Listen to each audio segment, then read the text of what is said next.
Jadi kalau Kristus tidak bangkit, hanya mati saja, tapi tidak bangkit, berarti itu sama dengan semua manusia. Dia bukan juru selamat. Ya. Gitu. Ya. Dia bangkit, itu membuktikan memang maut tidak berkuasa atas dia. Begitu. Nah, jadi penting sekali itu sentral, kematian dan kebangkitan Yesus Kristus.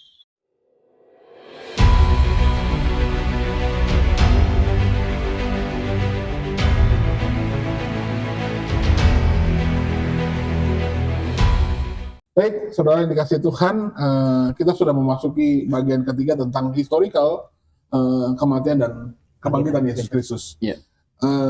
Kemarin kita sudah bahas perihal tentang bukti-bukti sejarah yang justru memberikan dukungan kuat bahwa memang catatan Alkitab itu benar-benar selaras dengan kenyataan. Yeah. Oke, terkait tentang Injil, artinya Alkitab, pemberitaan Injil itu sendiri, itu kan sebenarnya intisarinya adalah pemberitaan tentang kematian dan kebangkitan Yesus Kristus. Oke, bicara tentang kematian ini sepertinya kayaknya kita perlu memahami seberapa penting sih Pak, berita tentang kematian dan kebangkitan Yesus Kristus, sehingga sepertinya di mana saja orang Kristen berada, yang diomongkan itu terus gitu loh, bahwa Yesus itu lahir, mati dan bangkit. Mau Kristen di seluruh dunia, beritanya itu, gitu loh, tentang mati dan bangkit. Sepenting apakah berita ini? Karena sebenarnya kalau kita bicara tentang kenyataan, banyak orang takut terhadap kematian. Dan kematian itu kan boleh dianggap orang itu kan hal yang buruk. Iya, apalagi Yesus Kristus ini matinya kena hukuman. Iya. Karena menerima hukuman kan? Iya. Nah, ini jadi menjadi hal yang menurut mereka di luar sana ini hal yang buruk. Iya. Kenapa disanjung-sanjung? Orang mati dijatuh hukuman lagi. Bahkan Alkitab sendiri mengatakan terkutuklah orang yang digantung di kayu salib. Ini yang menjadi pertanyaan kita supaya bisa dijelaskan oleh Baik, seberapa penting berita tentang kematian dan kebangkitan Yesus disampaikan kepada semua orang? Iya, begini, waktu Adam kembali ke cerita penciptaan dulu ya. Iya. Waktu Adam dapat perintah, gitu kan, jangan makan buah pohon pengetahuan yang baik dan jahat di tengah taman itu. Kalau kamu makan, kamu mati. Oke. Mati. Ini hukumannya, gitu. Iya. Makan, mati. Jadi hukuman dosa itu adalah kematian, gitu. Maka kalau di semua pemerintahan dunia ini, ya kan, hukuman paling berat itu ya mati. Kalau sudah dihukum mati, sudah paling top. Itu sudah hukuman paling berat. Nggak ada yang hukuman lebih berat dari hukuman mati. Kan gitu. Jadi sebenarnya Adam dan Hawa itu akan dihukum berat.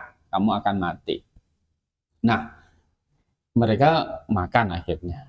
Harusnya Allah akan menjatuhkan mereka hukuman yang sangat berat, itu yaitu hukuman mati. Nah, Adam ini kan kira-kira bagaimana Adam menyelesaikan supaya nggak dihukum mati? Nggak bisa, kan gitu. Jadi kalau ditanya bagaimana Adam itu diselamatkan, ya terserah Allah lah, kan gitu. Bagaimana terserah Allah menyelamatkan? Bagaimana cara Allah menyelamatkan Adam? Nah, Allah menyelamatkan Adam itu dengan cara apa? Menjanjikan juru selamat untuk mereka. Nah, cara menyelamatkan mereka dari dosa itu adalah juru selamat itu menggantikan hukuman yang harusnya mereka terima. Yang harusnya Adam terima. Nah, Adam kan terima hukuman mati harusnya. Nah, juru selamat Adam itu akan menggantikan hukuman yang Adam terima, yaitu kematian itu. Nah, juru selamat yang dijanjikan kepada Adam itu siapa? Itu kan Yesus Kristus. Gitu. Makanya Yesus Kristus itu mati, dikubur dan bangkit, gitu. Karena itu sebenarnya Yesus Kristus ini adalah gambaran dari domba-domba yang disembelih di Perjanjian Lama itu menggambarkan Yesus Kristus. Kenapa itu domba korban? Karena domba itu kan tidak salah. Domba itu dimatikan jadi korban dosa yang bawa. Begitu. Nah, Yesus Kristus itu dihukum mati, padahal dia tidak bersalah. Dia diposisikan menanggung hukuman dosa seisi dunia. Jadi juru selamat itu memang harus mati. Kabar baik yang diterima Adam dan Hawa itu adalah apa? Ada juru selamat yang akan mati, yang akan menanggung dosamu. Cuma bedanya adalah Adam itu belum tahu siapa nanti. Nah, kalau kita kan sudah tahu siapa juru selamat itu. Kita namanya Yesus sesuai dengan kesaksian para rasul. Betul. Itu saja. Jadi kenapa Yesus harus mati? Karena hukuman dosa itu hanya bisa diselesaikan dengan penghukuman. Dan Yesus Kristus mati itu adalah menanggung hukuman dosa yang paling berat. Karena Yesus menanggung dosa seisi dunia. Gitu. Termasuk dosa kita. Nah, inilah jalan yang Allah berikan kepada manusia untuk manusia bisa terselesaikan dosanya. Gitu. Jadi kalau nggak ada kabar ini, kita ini masih hidup dalam dosa dan akan menerima hukuman. Akan menerima hukum kalau nggak ada diselesaikan kan gitu. Tetapi Yesus sudah menyelesaikan dosa kita. Nah, inilah jalan keselamatan yang dari Allah itu.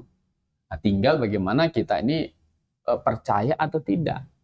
Seperti itu. Ya kalau kita percaya berarti kematian Tuhan Yesus itu berarti sudah itu ikut kematian kita. Jadi dosa kita itu sudah dihitungkan, disalibkan pada diri Tuhan Yesus kan. Kita meletakkan hukuman segala dosa kita. Jadi di hadapan Allah Bapa, kita ini bisa masuk surga. Kenapa? Karena kita ini sudah selesai dihukum. Ya kan? Dosa kita sudah diselesaikan. Yang menyelesaikan siapa? Juru selamat kita. Maka bagi kita Yesus itu adalah juru selamat kita. Dia Tuhan kita, membeli kita dengan harga yang mahal, bukan dengan emas atau perak, tetapi dengan darahnya sendiri yang kudus dan tak bercacat. Begitu. Jadi penting sekali. Itu adalah sentral inti dari berita Injil. Tapi tidak hanya mati, tetapi juga apa? Bangkit. Nah, Rasul Paulus bilang, kalau Yesus itu tidak bangkit, kita ini adalah orang-orang yang malang. Kan gitu. Percaya Yesus mati saja itu tidak menyelamatkan. Gitu. Percaya Yesus mati saja tidak menyelamatkan. Orang Yahudi kan percaya Yesus mati, mereka tahu. Tapi tidak menyelamatkan. Disalibkan zaman Pontius Pilatus gitu kan, mereka tahu. Gitu. Yang mereka sangkal adalah yang nggak percaya Tuhan Yesus ya. Yang mereka sangkal adalah kebangkitannya, begitu. Jadi kita juga percaya tentang kebangkitannya, ini juga sentral dari Injil. Maka kalau kita baca 1 Korintus pasal 15 di ayat 1 sampai 3 itu bisa dibaca. Dan sekarang saudara-saudara, aku mau mengingatkan kamu kepada Injil yang aku beritakan kepadamu dan yang kamu terima dan yang di dalamnya kamu teguh berdiri. Oleh Injil itu kamu diselamatkan asal kamu teguh berpegang kepadanya, seperti yang telah kuberitakan kepadamu. Kecuali kalau kamu telah sia-sia saja menjadi percaya, sebab yang sangat penting telah kusampaikan kepadamu, yaitu apa yang telah kuterima sendiri, ialah bahwa Kristus telah mati karena dosa-dosa kita, sesuai dengan kitab suci. Ya, sesuai dengan kitab suci, maksudnya sesuai dengan kitab perjanjian lama, bahwa Yesus itu juru selamat akan mati. Gitu. Kemudian, ayat 4. Bahwa ia telah dikuburkan dan bahwa ia telah dibangkitkan pada hari yang ketiga sesuai dengan kitab suci. Ya, sesuai dengan kitab suci. Jadi kitab perjanjian lama itu memang menubuatkan bahwa Mesias itu akan mati dan juga akan bangkit kembali. Begitu. Nah, kemudian kalau ayat yang ke-18. Demikianlah binasa juga orang-orang yang mati dalam Kristus. Ya, kalau ayat 17 itu, dan jika Kristus tidak dibangkitkan, maka sia-sialah kepercayaan kamu dan kamu masih hidup dalam dosamu. Jadi kalau Kristus tidak bangkit, hanya mati saja, tapi tidak bangkit, berarti itu sama dengan semua manusia. Dia bukan juru selamat. Gitu. Ya. Dia bangkit, itu membuktikan memang maut tidak berkuasa atas dia. Begitu. Nah, jadi penting sekali itu sentral. kematian dan kebangkitan Yesus Kristus. Oke, maka orang yang percaya kepada Yesus Kristus, ya kan, kalau kita percaya kepada Yesus Kristus, sekarang kan lambangnya, gambarannya adalah kita memberi diri dibaptis, ya. Iya. Memberi diri dibaptis berarti kan kita ikut mati, masuk ke dalam air, kan dikubur. Iya. Tapi bangkit lagi. Nah, seperti Yesus mati, dikubur dan bangkit kembali. Itu simbol Seperti baptisan, Pak, itu disimbolkan dengan baptisan. Gitu. Bicara soal kebangkitan Yesus, saya lihat ada banyak polemik tentang satu ayat yang bunyinya kira-kira bahwa Yesus dibangkitkan Allah. Ya, memang ada ayat yang Yesus dibangkitkan. Kayak tadi aja kita baca ayat 17 itu kan, dan jika Kristus tidak dibangkitkan. Iya, iya. Jadi nggak bangkit sendiri katanya. Tapi bunyi ayat itu adalah dibangkitkan Allah gitu. Sepertinya Yesus itu tidak punya kuasa untuk membangkitkan dirinya sendiri, tetapi dibangkitkan Allah. Bagaimana bisa kita bisa menjelaskan Bukankah Yesus Allah? Kalau dia Allah kan harusnya bangkit sendiri. Iya, gitu. Pemahaman di luar. Dan kedua itu justru membuktikan katanya bahwa Yesus itu bukan Allah, karena yang membangkitkan Yesus itu adalah Allah. Ayat 32, Kisah Rasul 2 ayat 32. Kisah Rasul 2 ayat 32. Yesus inilah yang dibangkitkan Allah. Dan tentang hal itu kami semua adalah saksi. Ya, jadi begini, kalau kita percaya Allah Tritunggal itu nggak akan terjadi kesulitan. Gitu. Tidak akan terjadi kesulitan, bahwa kebangkitan Yesus Kristus itu adalah kehendak Allah Tritunggal. Allah Bapa menghendaki Yesus bangkit, Roh Kudus juga demikian, dan Yesus Kristus juga demikian. Gitu. Jadi kalau dibilang ya Allah dibangkitkan Allah, ya benar gitu. Tetapi bangkit sendiri juga benar. Gitu. Coba kita baca Yohanes pasal 10 itu, ayat 17 sampai 18. Bapa mengasihi aku oleh karena aku memberikan nyawaku untuk menerimanya kembali. Ya, jadi memberikan Nyawaku untuk menerimanya kembali. Iya. Tidak seorang pun mengambilnya daripadaku, melainkan aku memberikannya menurut kehendakku sendiri. Aku berkuasa memberikannya dan berkuasa mengambilnya kembali. Inilah tugas yang kuterima dari Bapa. Ya. Jadi berkuasa memberikannya dan berkuasa apa? Mengambil kembali. Jadi Yesus bisa mengambil kembali kan? Dia berkuasa. Inilah katanya tugas yang kuterima dari Bapakku. Jadi kebangkitan Yesus Kristus, ya dia bangkit sendiri, dia juga dibangkitkan, nggak jadi persoalan. Itu bukan pertentangan, karena peristiwa kebangkitan Tuhan Yesus itu adalah peristiwa yang dikehendaki oleh Allah Tritunggal. Begitu. Bisa nggak dikatakan bahwa yang di Kisah Para Rasul karena itu bahasa manusia, bahasanya si penulis gitu? Bagaimana? Yang dipakai di Kisah Para Rasul itulah bahasanya si penulis. Ya. Bisa nggak dikatakan begitu? Ya memang Allah Bapa yang bangkitkan, gitu. Nggak jadi persoalan, gitu. Ya. Justru begini, itu membuktikan bahwa Allah itu memang Tritunggal, gitu. Ada Allah Bapa, ada Firman, yaitu Yesus Kristus, ada Roh Kudus, begitu. Di dalam pribadi Tritunggal ini kan punya kehendak masing-masing. Gitu. Tetapi tujuannya satu kehendak. Satu kehendak, gitu. Bapa punya kehendak, Yesus punya kehendak, Roh Kudus punya kehendak. Cuman satu kehendak. Satu kehendak. Tidak bertentangan. Satu pertanyaan terakhir, Pak.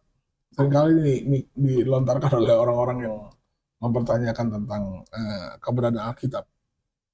Kan yang dihukum tuh manusia, kan gitu, dihukum manusia.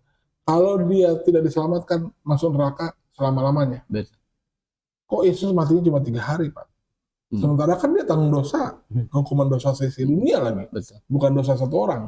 Satu orang saja masuk nerakanya selama-lamanya. Ini hukumannya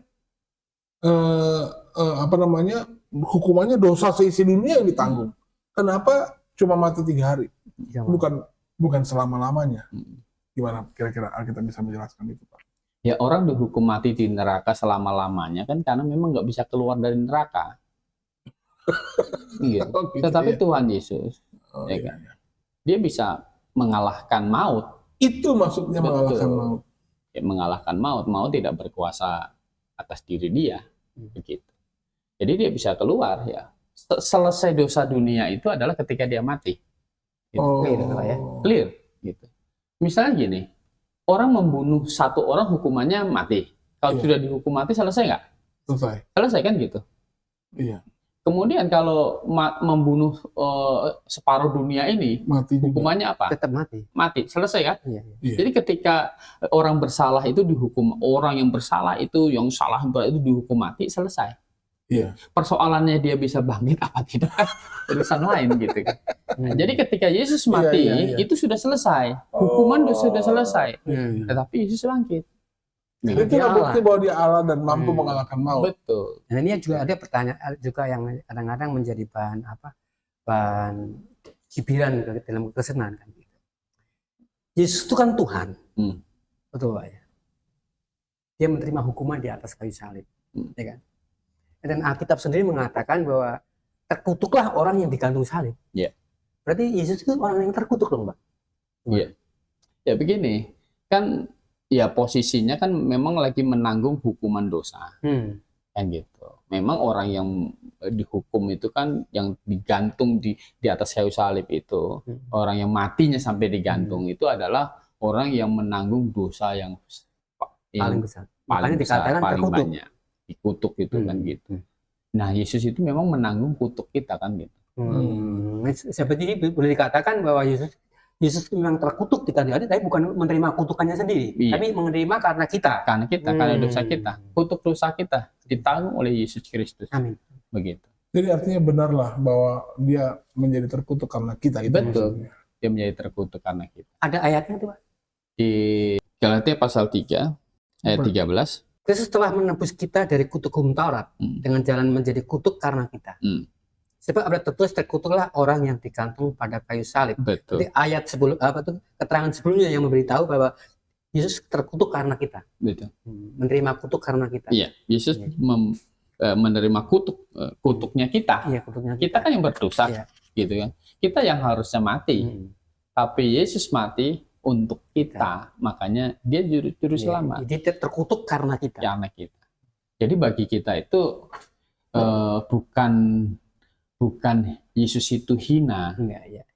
Bagi kita itu Yesus itu mulia. Iya. Dia sangat mengasihi kita. Maka kalau kita betul-betul sudah diselamatkan, sudah percaya Yesus Kristus, pasti kita itu mengasihi Dia.